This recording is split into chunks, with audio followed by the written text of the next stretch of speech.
ফোনে কেন গোপন ভাবে ডেভেলপার অপশন দেওয়া হয়, কেন প্রকাশ্যে দেওয়া হয় না, আপনি কি জানেন? দর্শক শ্রোতা, আপনি যদি আপনার ফোনের ডেভেলপার অপশনটা অন করেন, তাহলে এর মধ্যে আসলে কি রয়েছে যেগুলা আসলে ফোন কোম্পানি আমাদের কাছ থেকে লুকিয়ে রাখতে চায়। কেন? আপনি কি জানেন এই ডেভেলপার অপশনের মধ্যে এমন কিছু অপশন আছে যেগুলো আপনার ফোন চালানোর অভিজ্ঞতাকে অ্যাডভান্স লেভেল পর্যন্ত নিয়ে যাবে। অর্থাৎ আপনার ফোন যদি স্লো হয়, সেক্ষেত্রে আপনি অনেকটা ফাস্ট করতে পারবেন এবং অনেক অপশন আপনি এখানে চালু করতে পারবেন। আমি আপনাদেরকে উদাহরণ দেই। সাপোজ ধরেন আপনি কম্পিউটারে যদি আপনার ফোনটা লাগান, দেখবেন যে আপনাকে একটা জায়গায় ক্লিক করতে হয় ডাটা ফাইল ট্রান্সফার করার জন্য, কিন্তু আপনি ডিফল্ট ভাবে একটা সেটিং ঠিক করে দিলে কম্পিউটারে ঢুকাবেন আর ডাটা ট্রান্সফার করে ফেলবেন। বারবার ক্লিক করতে হবে না, চার্জ থেকে ফাইল ট্রান্সফারে ক্লিক করতে হবে না। এরপরে চাইলে আপনার ফোনের সকল সেন্সর অফ করে দিতে পারবেন।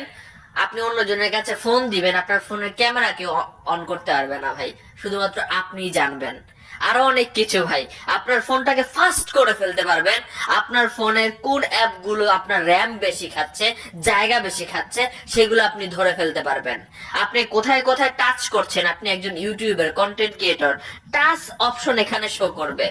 দর্শক শ্রোতা, আরো অনেক ব্যাপার, পুরো ভিডিওটা দেখেন। এই ডেভেলপার অপশন মোডটা সম্পর্কে আপনার জানা উচিত, আপনি যদি নিজেকে অ্যাডভান্স লেভেলের ইউজার মনে করেন। প্রথমে আসেন ডেভেলপার মোডটা আপনি অন করবেন কেমনে সেটা দেখাই দিচ্ছি। অ্যাবাউটে গেলে আপনার সফটওয়্যার ইনফরমেশনে গেলে আপনি বিল নাম্বার পাবেন। এখানে 7 বার ট্যাপ করলে নাকি ডেভেলপার অপশন অন হয়। আমরা দেখি 1 2 3 4 5 6 7। ওকে, এখন পিন কোড দিতে বলতেছে আমার। তো আমাদের ডেভেলপার মোড অন হয়ে গেছে। কিংবা আপনি এখানে সার্চ বারে এসে বিল্ড নাম্বার লিখে সার্চ দিলেও এটা আপনি পাবেন। এখন ডেভেলপার অপশনটা আমরা দেখি, এই যে ডেভেলপার অপশন। দর্শক শ্রোতা, এখন আপনারা দেখলেন যে ফোনের ডেভেলপার মোডটা কিভাবে অন করতে হয়। এখন কথা হচ্ছে, প্রত্যেকটা ফোনেই ডেভেলপার মোড আছে। আপনি যদি, আমি যেটা দেখালাম স্যামসাং থেকে দেখালাম, আপনার এটা যদি মিল না করে, তাহলে আপনি একটু ইউটিউবে সার্চ দিতে পারেন যে আমার এই মডেলের ফোনে ডেভেলপার অপশন মোড অন করব কেমনে, আপনি পেয়ে যাবেন। দর্শক শ্রোতা, এটার নাম কেন ডেভেলপার অপশন দেওয়া হয়েছে? কারণ এটা আমাদের জন্য, আম পাবলিকদের জন্য আসলে প্রকৃতপক্ষে নয়। যারা ফোন তৈরি করেছে বা ফোন সম্পর্কে যাদের সেই রকম লেভেলের ধারণা আছে, তো তাদের জন্যই এই অপশনটা তৈরি করা হয়েছে বা দিয়ে দেওয়া হয়েছে গোপনে, যাতে আপনি সহজেই না পান। এখন আপনি যদি না যাই না এই অপশনটা চালান, তাহলে কিন্তু আপনার ফোনে বিভিন্ন ধরনের সমস্যা দেখা দিতে পারে। তাই আমি যেগুলো সম্পর্কে জানি সেগুলো সম্পর্কে আমি আপনাদের সাথে আলোচনা করব। আপনারা অন্য অপশন গুলো ঘাটাঘাটি করবেন না, ঠিক আছে? তো ডেভেলপার অপশন মোড আমরা অন করেছি। প্রথমে আসেন যে আমার ফোনের র্যাম কতটুকু আছে এবং আমরা কতটুকু ইউজ করেছি, এটা আপনাদেরকে দেখাচ্ছে। ভালো মতো দেখেন, আমি এক ক্লিকে কিন্তু দেখতে পারতাছি যে আমি কতটুকু ইউজ করেছি এবং কতটুকু ফাঁকা আছে। দ্বিতীয় যে বিষয়টা দেখেন, এখানে একটা অপশন আছে। এই অপশনটা যদি আমি অন করে দেই, ভালো মতো দেখেন, এই অপশনটা তো যদি অন করে দেই তাহলে কি হবে জানেন? আমার ফোনটা যদি আমি চার্জে লাগায় দেই, আমার ফোনের লাইট অন হয়ে থাকবে। যতক্ষণ ফোনটা চার্জে থাকবে ততক্ষণই আমার ফোনের লাইটটা অন হয়ে থাকবে, অফ হবে না। বোঝা গেল বিষয়টা? আমার ফোনটা কিন্তু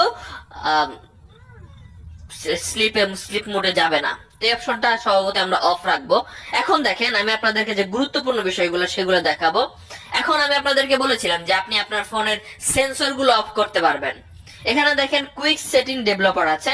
এখানে যদি আমরা, এখানে দেখেন আমার আমার নোটিফিকেশন প্যানেলটা দেখেন, এখন দেখতেছেন এখনকার অবস্থা। আমি যদি সেন্সর অফে ক্লিক করি, তাহলে দেখেন এখানে নতুন একটা অপশন চলে আসছে। এই যে দেখেন, নতুন একটা অপশন চলে আসছে। এটার আসলে কাজ কি? আপনার ফোনের সকল সেন্সর আপনি অফ করতে পারবেন। সেন্সর অফ করলে ক্যামেরা কাজ করবে না, বা সেন্সর সম্পর্কিত যেগুলো আছে সেগুলো কাজ করবে না। তো দেখি তো, এখন আমি আমার ফোনের ক্যামেরা ওপেন করতে যাই, এখন ক্যামেরা ওপেন হচ্ছে। আমি যদি এই মুডটা জাস্ট এখান থেকে টিক মার্ক দিয়ে দেই, তাহলে দেখবেন যে আমার ফোনের ক্যামেরাটা ওপেন আর হবে না। আপনারা দেখতে পাচ্ছেন কিনা জানি না। আমি সেন্সর দিয়ে যেগুলো যেগুলো কাজ হয় সেগুলো এক ক্লিকে কিন্তু অফ হয়ে যাবে। তো আপনারা এটা বুঝে শুনে অন্য কাউকে ফোন দেওয়ার ক্ষেত্রে আপনারা এটা ব্যবহার করতে পারেন। তো আমরা এই অপশনটা অফ করে দিলাম এবং আমরা চাই না এখন এই অপশনটা চালু রাখতে, তাই আমরা সেটিং থেকে এইভাবে অফ করে দিলাম। আপনারা এইভাবে অফ করে দিবেন, ঠিক আছে? এরপরে আসেন আমরা আরো নিচের দিকে যাই, ঠিক আছে? এই যে দেখেন শো ট্যাপ লেখা আছে, এটা করলে কি হবে দেখেন, আমি যদি শো ট্যাবে ক্লিক করি এবং আমার আঙ্গুল যেখানে যেখানে যাচ্ছে দেখতে পাচ্ছেন একটা গুটির মতো একটা আইকন দেখা যাচ্ছে, অর্থাৎ আমি যেখানে যেখানে ক্লিক করব সেখানে সেখানে একটা গুটির মতো আইকন দেখা যাবে। তো এটা কি হবে, যারা কন্টেন্ট ক্রিয়েটর যারা আছেন তারা স্ক্রিন রেকর্ড করলে আপনি আসলে কোথায় কোথায় কি দেখাচ্ছেন না দেখাচ্ছেন সেই টাস্কটা কিন্তু বোঝা যাবে। তো যারা কন্টেন্ট ক্রিয়েটর আছেন এটা অন করে স্ক্রিন রেকর্ড করে ভিডিও করতে পারেন, বা আপনারা পার্সোনাল যে কাউরে পাঠাইলে কিন্তু স্ক্রিন রেকর্ডটা সহজেই বোঝা যাবে যে আপনি কোথায় কোথায় টাস্ক করেছেন। তো আমি এটা আপাতত অফ রাখতেছি। এরপরে দেখেন এই যে উইন্ডোজ অ্যানিমেশন স্কেল এবং এখানে আরো কিছু স্কেল আছে, এই বিষয়গুলো যদি দেখি, সাপোজ উইন্ডোজ অ্যানিমেশন স্কেল, এটা যদি জাস্ট আমি অফ করে দিই আমার ফোনটা কিন্তু সেই লেভেলের ফাস্ট হয়ে যাবে। বিশেষ হচ্ছে না, এটার আসলে কাজ কি দেখেন, আমি যদি 10x দিয়ে দিই তাহলে কি হচ্ছে দেখেন কতটা স্লোলি একটা জিনিস আসতেছে। তো এখানে আমরা যদি অফ করে দেই তাহলে এক ক্লিকে চলে আসবে, ধিম, এক ক্লিকে চলে আসবে। অর্থাৎ আপনার সামনে একটা নতুন উইন্ডোজ আসতে কত সময় লাগবে, আপনি যদি এটা অফ রাখেন, আপনার ফোনটা যদি খুবই স্লো হয় তাহলে এটা আপনি অফ রাখবেন, এবং আপনার ফোন যদি এখনো ঠিক থাকে তাহলে আপনি 1 রাখতে পারেন, এবং যদি স্লো হওয়ার পথে থাকে তাহলে আপনি 0.5 রাখতে পারেন। আমি আপনাদেরকে আরেকটা কাজ দেখাচ্ছি। সাপোজ আমি একটা স্কেল বাড়ায় দিলাম, অ্যানিমেশন স্কেল 10 করে দিলাম যেখানে 1 ছিল। তো এখন কি হবে দেখেন, এই যে দেখতে পাচ্ছেন কত সময় লাগলো এই অ্যানিমেশনটা যাইতে। তো আমরা জাস্ট যদি এই যে দেখতে পাচ্ছেন কত সময় লাগতেছে, তো আমরা যদি এটা জাস্ট অফ করে দেই অ্যানিমেশন, এটা ধিম করে চলে যাবে। দেখতে পাচ্ছেন কোনো অ্যানিমেশন নাই, ফোনটা কিন্তু স্লো হবে না। তো আপনার ফোনটা যদি খুব এই দেখতে একটা ধাক্কা খেতেছে, একদম ক্লিক করার সাথে সাথে আমাদের সামনে কিন্তু অ্যানিমেশন হয়ে চলে আসতেছে, এটা আমরা অফ রাখছি এই জন্য। তো আপনার ফোনগুলো যদি স্বাভাবিক থাকে তাহলে এটা এক রাখতে পারেন, এই 3টা অপশন। এবং আপনার ফোনগুলো যদি ভাই দেখা গেল যে স্লো হয়ে গেছে তাহলে এগুলো এই 3টা অপশন আপনি অফ করে যদি চালান তাহলে কিন্তু আপনার ফোনটা আরো ফাস্ট কাজ করবে, ঠিক আছে? কোনো অ্যানিমেশন না, ধিম করে আপনার কাছে রেজাল্ট চলে আসবে। আশা করি বুঝতে পেরেছেন। আমি আপনাদেরকে আরো কিছু বিষয় দেখাবো যেগুলা না দেখালেই নয়।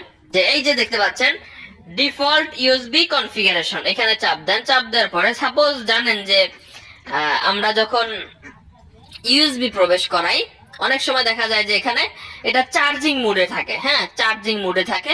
পরবর্তীতে আমার কাছে একটা কম্পিউটারে যখন ইউএসবি ঢুকাই তখন আমাদের সামনে অপশন আসে, তখন আমরা ট্রান্সফার ফাইল ক্লিক করে দেই। তো আপনি এখন থেকে ট্রান্সফার ফাইলে যদি এখান থেকে ক্লিক করে দেন, এটা ডিফল্ট ভাবে সেটিং হয়ে গেল। কম্পিউটারে ঢুকাবেন, জাস্ট অটোমেটিক কিন্তু কম্পিউটারের সাথে কানেক্ট হয়ে যাবে, আপনি কম্পিউটারে আপনার এই মোবাইলের ফোল্ডারের ভিতরে প্রবেশ করতে পারবেন। অর্থাৎ আপনারা এখানে অনেকেই আছে ফাইল ট্রান্সফার বা যে কোনো কিছু আছে, তো এটা সিলেক্ট করে দেবেন। এটা চার্জিং মোডে থাকে স্বভাবতই, আপনারা দেখছেন যে কম্পিউটারে আপনি ইউএসবি ঢুকালেন ফোনে চার্জিং মোড, পরে আপনি ক্লিক করে চেঞ্জ করে দেন, তারপরে এটা ঠিক হয়। আপনি এখানে গিয়ে যদি ফাইল ট্রান্সফার মোডটা করে দেন তাহলে কিন্তু এখানে আসলে আপনার ডাইরেক্ট কম্পিউটারের কেবলটা কানেক্ট করার সাথে সাথে আপনি কিন্তু দেখতে পাবেন সবকিছু। তো এখন এই বিষয়টা গেল। আমরা উপরের দিকে যে আরেকটা বিষয় আছে যে আপনার ফোনটা আসলে আরো ফাস্ট করার জন্য একটা অপশন আছে, তো আমি সেটা আপনাদেরকে দেখাচ্ছি। তো এই যে দেখেন রানিং সার্ভিস নামের অপশনটা আছে, এই অপশনগুলোর কাছে দেখেন যে আপনার ফোনে আসলে কতটা অ্যাপস, কোন অ্যাপস কত আপনার র্যাম খাচ্ছে, র্যামের উপরে সকল ফোন আসলে ফাস্ট হবে নাকি স্লো কাজ করবে সেটা কিন্তু অনেকটা ডিপেন্ড করে, এবং এটা কিন্তু আপ ডাউন করতেছে। এখন দেখতে পাচ্ছেন এখানে কিছু অ্যাপ দেখা যাচ্ছে, এই অ্যাপগুলো ব্যাকগ্রাউন্ডে চলছে, আপনার বিশ্বাস হচ্ছে না। সাপোজ দেখেন এখানে কি কি অ্যাপস, ইমো অ্যাপস ব্যাকগ্রাউন্ডে চলছে, আমরা দেখি হ্যাঁ ব্যাকগ্রাউন্ডে চলছে। এখানে আরো যত যত অ্যাপস আছে সেগুলো ব্যাকগ্রাউন্ডে চলছে, এই জন্য এখানে দেখাচ্ছে কিন্তু। তো আপনি এক ধাক্কাতে কিন্তু বুঝতে পারবেন যে কোন অ্যাপগুলো আসলে ব্যাকগ্রাউন্ডে চলতে থাকে। তো সেই অ্যাপগুলো মোটেও এইভাবে রাখবেন না, এটা অফ করে দিলেন তাহলে ইমোটাও আস্তে আস্তে এখান থেকে চলে যাবে, খুব সহজেই কিন্তু ইমোটা চলে যাবে।